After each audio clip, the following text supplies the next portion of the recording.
नमस्कार, मी Trupti Palkar. Story of the day मध्ये आपल्या सगळ्यांचं स्वागत। अपेक्षेप्रमाणे बारामती मतदारसंघामध्ये संघर्ष सुरू झालेला आहे। सुप्रिया सुळे खासदार असलेल्या मतदारसंघामध्ये सुनेत्रा पवार यांच्या रूपाने जणू पवार घराण्यामध्ये कधीही न पाहिलेलं महाभारत सुरू झालंय। या महाभारतामध्ये पवार कुटुंबामधल्या सदस्यांनी सुद्धा उडी घेतलेली आहे। आज बारामतीकरांचं व्हायरल झालेलं पत्र त्याचंच द्योतक आहे। त्यामुळे याच विषयावरती आज आहे story of the day.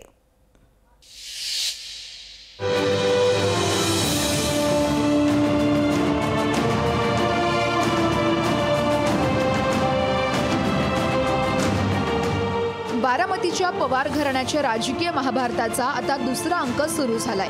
Ajit Pawar विरुद्ध शरद पवार संघर्षात आता राजेंद्र पवार यांनी देखील उडी घेतली आहे। राजेंद्र पवार हे शरद पवार यांचे दुसरे पुतणे। राजकारणापासून लांब असलेल्या राजेंद्र पवार यांची आता या संघर्षात एंट्री झाली आहे। राजेंद्र पवार यांनी सुनेत्रा पवारांच्या संभाव्य उमेदवारीवरती आपलं रोखठोक मत व्यक्त केलंय। सुनेत्रा पवारांची संभाव्य उमेदवारी वेदनादायी असल्याचं राजेंद्र पवार यांनी सांगितलंय। तसं आमच्या कुटुंबात वेदनादायक आहे, परंतु याचबरोबर 50-50 वर्ष जी कुटुंब या बारामतीतले मतदार कुटुंब जी आमच्या सगळ्यांच्या पवारांच्या सोबत आहे, त्यांना जेव्हा मतदान करायचं असेल किंवा त्यांच्यावर एखाद्याने कोणी प्रेशर टाकलं तर त्यांच्या ज्या लोकशाही तत्वाच्या बाबतीत जे त्यांच्यावर मानसिक दडपण जे येणार आहे ते खूप मोठं असेल। पवार घराण्यातील कुरबुरींना रोहित पवारांच्या राजकारण प्रवेशाचं निमित्त ठरल्याचा मुद्दा पुन्हा या निमित्तानं चर्चेला आलाय। पार्थ पवारांच्या राजकारण प्रवेशासाठी कुणाचीही आडकाठी नव्हती। त्यांनी मावळमधून निवडणूक लढवण्याचा निर्णय घेतला। मावळ हा मतदारसंघ अजित पवार यांच्या प्रभावाखाली असल्याचंही राजेंद्र पवार यांनी सांगितलंय। कुठेही लोकांना डोकावणं फार आवडतं, वस्तुस्थिती काय ही समोर आपल्याला माहीत नसते आणि अशावेळी मला वाटत नाही, कारण पार्थ पवार हे मावळमध्ये उभे राहिले होते, खासदारकीसाठी उभे राहिले होते आणि त्यांना त्यांचं काही क्षेत्र करायचं ते पिंपरी चिंचवड आणि त्या भागात त्यांची सर्व वावर असतो त्या भागात। रोहित पवारांनी कुटुंबात कोणताही वाद नको म्हणून बारामतीच्या बाहेर स्वतःचं राजकीय अस्तित्व निर्माण केल्याचं राजेंद्र पवार यांनी सांगितलंय। एवढंच नव्हे तर कर्जत जामखेड हा मतदारसंघ रोहित पवार यांनी स्वतः बांधल्याचा दावा देखील त्यांनी केलाय। मला असं वाटतं की तसा तो विषय नसेल, कारण रोहितांना जर तसाच विषय असता तर बारामतीत त्यांनी इंटरेस्ट दाखवला असता। तसं न करता त्यांनी कर्जत जामखेडला स्वतः जाऊन तिथं तो मतदारसंघ त्यांनी स्वतःसाठी तयार केला की त्याच्या मागचं भूमिकाच एक असावी की वाद होऊ नये। अजित पवार विरुद्ध शरद पवार या गृहयुद्धात आतापर्यंत सुप्रिया सुळे आणि रोहित पवारच बोलत होते, पण आता कौटुंबिक संघर्ष वेगळ्याच वळणावरती येऊन पोहोचला आहे। त्यामुळे आता राजेंद्र पवार देखील येत्या काळात अजित पवार यांच्या टीकेला उत्तर देताना दिसले तर नवल वाटू देऊ नये। विकास कोकरे, लोकशाही मराठी, बारामती।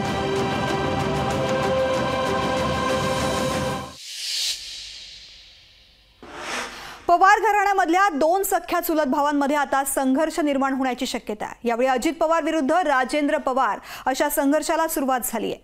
शरद पवारांनी अजित पवारांना राजकारणात पुढे केल्यामुळे आपला राजकारण प्रवेश राहून गेल्याचा दावा राजेंद्र पवार यांनी केला आहे।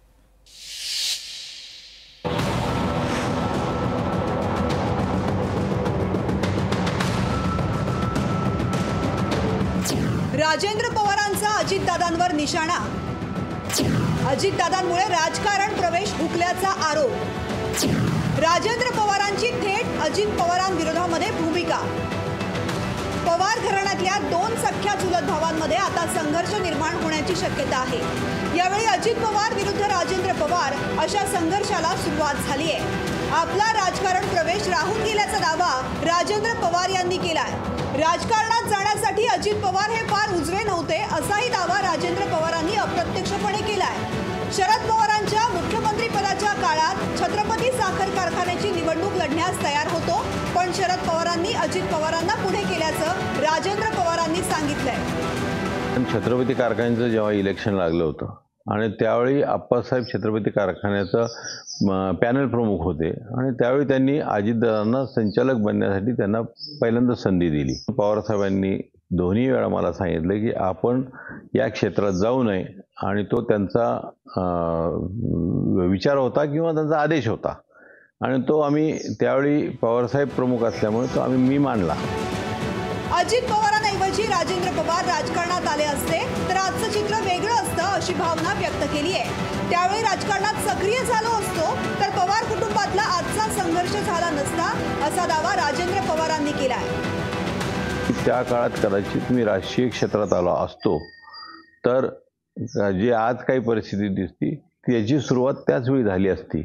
परंतु जे काही झालं ते चांगलं झालेलं आहे आणि मला वाटतं त्याच्यामुळे मला शेतीकडे लक्ष देणं झालं, सामाजिक कार्यात काम मला करता आलं आणि व्यवसायाचं बस्तान मला बसवता आलं. बारामतीमधल्या पवार घराण्याला राजकारणाचा वारसा जुना असला तरी शरद पवारांनी घराण्याला राजकारणात नावारूपाला आणलं यात दुमत नाहीये. अजित पवारांचे वडील अनंतराव पवार यांच्याबाबत जी माहिती समोर येतेय त्या माहितीनुसार अनंतराव पवार यांना सिने क्षेत्राची आवड होती. मुंबईतल्या एका स्टुडिओशी ते संलग्न होते. अनंतरावांनी अनेक वर्ष मुंबईत काम केलं. आजोळी शिकणाऱ्या अजितदादांना पवारांनी बारामतीमध्ये आणलं. शरद पवारांचं बोट धरूनच अजित पवार राजकारणात उभे राहिले. सतत अन्याय झाला असं अजित पवार सांगत असले तरी अजित पवारांना राजकारणामध्ये ओळख निर्माण करून देण्यात शरद पवारांचा मोठा वाटा आहे हे विसरून चालणार नाही. राजेंद्र पवारांनी अप्रत्यक्ष का होईना केलेल्या आरोपांवरती आता अजित पवार काय बोलतात याची उत्सुकता आहे. विकास कोकरे, लोकशाही मराठी, बारामती.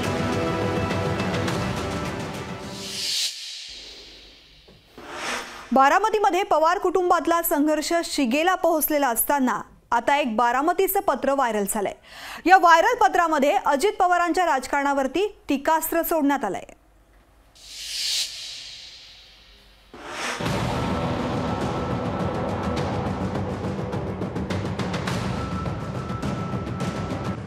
सोशल मीडियावर बारामतीकरांचा लेटर बॉम्ब. अजित पवारांनी प्रकरण भावकीवर आणल्याचा आरोप. राजेंद्र पवारांची क्षमता असूनही अजितदादांना पुढे केल्याचा पत्रात दावा. बारामतीमधल्या पवार कुटुंबात आरोप प्रत्यारोपांच्या फैरी सुरू असताना एका बारामतीकराचं पत्र सोशल मीडियावरून व्हायरल झालंय. या पत्रात अजित पवारांच्या राजकारणावरती तिखट भाष्य करण्यात आलंय. अजित पवारांनी गरज नसताना हे प्रकरण भावकीवर आणल्याचा आरोप करण्यात आलाय. अजितदादा पवारांनी हे प्रकरण विनाकारण भावभावकीच्या तालावर आणून ठेवलं. पवारांच्या घरात शेतकरी कामगार पक्षाचं राजकारण होतं. स्वर्गवासी शारदाबाई पवार त्यावेळच्या लोकल बोर्डाच्या मेंबर म्हणून निवडून आल्या होत्या. नंतर आप्पासाहेब पवार आपले बंधू शरद पवार यांच्यासोबत शेकापचं काम करू लागले. पण शरदरावांचा ओढा काँग्रेसकडे होता. याच पक्षात ते पुढे जात राहिले आणि आप्पासाहेबांनी शेतीकडे मोर्चा वळविला. पुढची पिढी जेव्हा तयार होत होती तेव्हा अनंतरावांचा मुलगा अजित आणि आप्पासाहेबांचा मुलगा राजेंद्र यांच्यापैकी कोणाला राजकारणात पाठवायचे याबाबत विचार होत होता. तेव्हा दोन्ही भावांनी अनंतरावांच्या मुलांसाठी काहीतरी केलं पाहिजे म्हणून राजेंद्र पवारांची क्षमता असून देखील अजित पवारांना पुढे केलं. दोघांनीही त्यांना वेळोवेळी सांभाळून देखील घेतले. तेव्हा राजेंद्र पवारांनी बंड केलं नाही. पुढचा इतिहास माहीतच आहे. पण तिसऱ्या पिढीत जेव्हा पार्थ की रोहित अशी निवड करायची ठरली तेव्हा आप्पासाहेबांचा थेट वारसदार म्हणून रोहितची निवड करून अप्रत्यक्षपणे राजेंद्र पवारांना न्याय देण्यात आला. तिथपासून खरा जळफळाट सुरू झाला होता. सुप्रिया सुळे यांची कार्याध्यक्षपदी निवड झाल्यानंतर धाराशिवच्या काड्या पेटल्या आणि तोफांना बत्त्या लागल्या. म्हणूनच सामान्य बारामतीकरांची हीच भूमिका आहे की वाजवा तुतारी, गाडा गद्दारी, एक बारामतीकर. राजेंद्र पवारांनीही या पत्रात मांडण्यात आलेल्या भूमिकेशी सहमत असल्याचं सांगितलंय. निनावी पत्राद्वारे बारामतीकरांच्या भावना बाहेर आल्याचं त्यांनी सांगितलंय. निनावी पत्राला तेवढं महत्त्व नसतं, परंतु काही वेळा कसं असतं की लोकांच्या भावना असतात आणि त्या लोकांच्या भावनात व्यक्त होता येत नसतील आणि त्या कुठेतरी दाबल्या जातात असं वाटत असेल तर निनावी पत्राच्या रूपाने काही विचार बाहेर येतात आणि मला वाटतं अशा पद्धतीने हे बारामतीकरांचे कोणाची तरी विचार या पत्राच्या निमित्ताने बाहेर आले. या मुद्द्यावर महसूल मंत्री राधाकृष्ण विखे पाटलांनी रोहित पवारांचीच फिरकी घेतली आहे. रोहित पवारांनी फार धावपळ करू नये असा सल्लाही त्यांनी यावर दिलाय. त्यांनी काय विधान केलं माहीत नाही, परंतु मला वाटतं रोहित पवारला तो सूचक इशारा असला पाहिजे की फार धावपळ करू नको. जसं अजितदादाची फसवणूक झाली तर तुझी सुद्धा फसगत झाल्याशिवाय राहणार नाही, हेच मला वाटतं त्यांच्या वक्तव्यातून त्यांना सूचित करायचं होतं मला, असं माझं मत आहे. I don't know. सोशल मीडियावरील हे पत्र एका बारामतीकराची भूमिका आहे, पण हीच भूमिका बहुसंख्य बारामतीकरांची असेल तर अजित पवारांचं थोडं अवघडच म्हणावं लागेल. सोशल मीडियावर जे दिसतंय तेच खरं असतं असंही नाही, पण या पत्राच्या निमित्तानं पवार घराण्यातल्या संघर्षाचा आणखीन एक भडका उडालाय. विकास कोकरे, लोकशाही मराठी, बारामती.